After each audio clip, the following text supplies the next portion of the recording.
Republic by Plato was written around 375 BC and consists of 10 books. In this video, we'll talk about the 7th book. In Book 7, Socrates presents the most beautiful and famous metaphor in Western philosophy, the allegory of the cave. This metaphor is meant to illustrate the effects of education on the human soul. Education moves the philosopher through the stages on the divided line and ultimately brings him to the form of the good. Socrates describes a dark scene. A group of people have lived in a deep cave since birth, never seeing the light of day. These people are bound so that they cannot look to either side or behind them, but only straight ahead. Behind them is a fire, and behind the fire is a partial wall. On top of the wall are various statues which are manipulated by another group of people lying out of sight behind the partial wall. Because of the fire, the statues cast shadows across the wall that the prisoners are facing.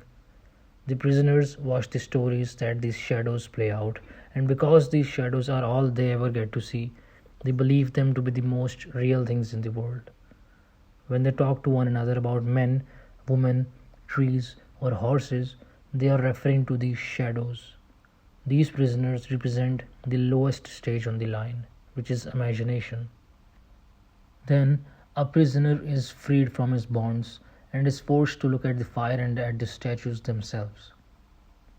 After an initial period of pain and confusion because of direct exposure of his eyes to the light of the fire, the prisoner realizes that what he sees now are things more real than the shadows he has always taken to be reality. He grasps how the fire and the statues together cause the shadows, which are copies of these more real things. He accepts the statues and fire as the most real things in the world. This stage in the cave represents belief. He has made contact with the real things, the statues, but he is not aware that there are things of greater reality, a world beyond his cave. Next, this prisoner is dragged out of the cave into the world above. At first, he is so dazzled by the light up there that he can only look at shadows, then at reflections, then finally at the real objects, real trees, real flowers, houses, and so on. He sees that these are even more real than the statues were, and that those were only copies of these. He has now reached the cognitive stage of thought. He has caught his first glimpse of the most real things, the forms.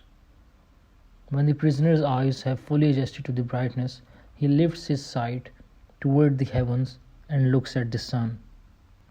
He understands that the sun is the cause of everything he sees around him, the light, his capacity for sight, the existence of flowers, trees, and other objects.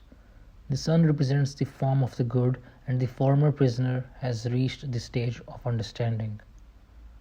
The goal of education is to drag every man as far out of the cave as possible. Education should not aim at putting knowledge into the soul, but at turning the soul toward right desires. Continuing the analogy between mind and sight, Socrates explains that the vision of a clever, wicked man might be just as sharp as that of a philosopher. The problem lies in what he turns his sharp vision toward. The overarching goal of the city is to educate those with the right natures, so that they can turn their minds sharply toward the form of the good. Once they have done this, they cannot remain contemplating the form of the good forever. They must return periodically into the cave and roll there. They need periodically to turn away from the forms, to return to the shadows to help other prisoners.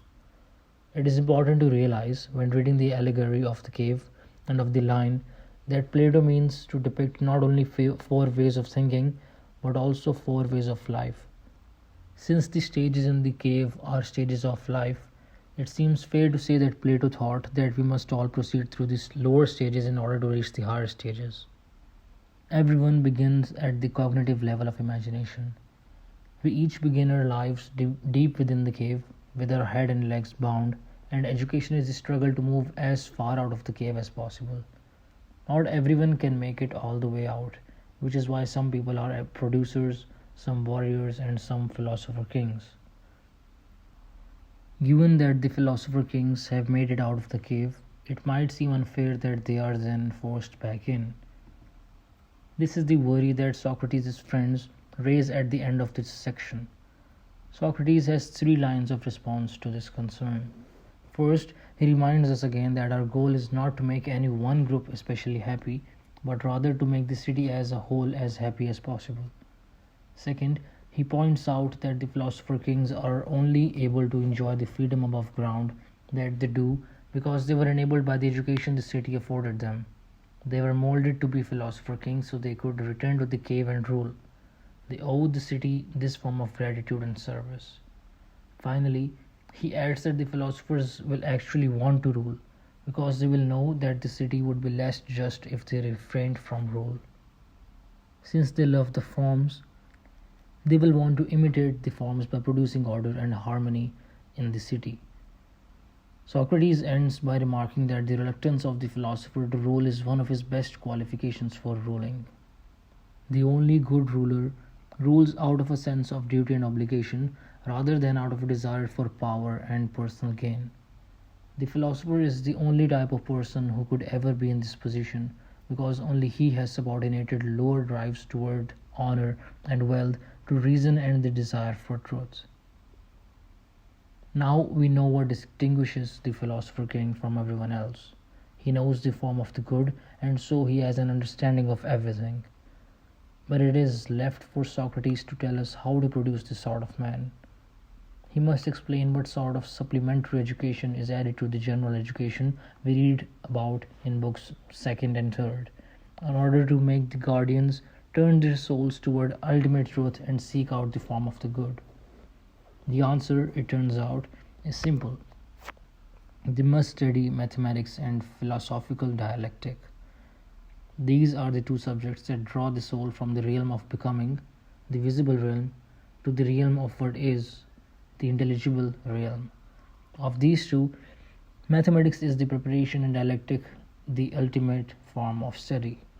Dialectic leaves behind sense perceptions and uses only pure abstract reasoning to reach the good itself. Dialectic eventually does away with hypothesis and proceeds to the first principle, which eliminates all knowledge. Though he is enamored of dialectic, Socrates recognizes that there is a great danger in it. Dialectic should never be taught to the wrong sort of people or even to the right sort when they are too young. Someone who is not prepared for dialectic will treat it as a game of contradiction.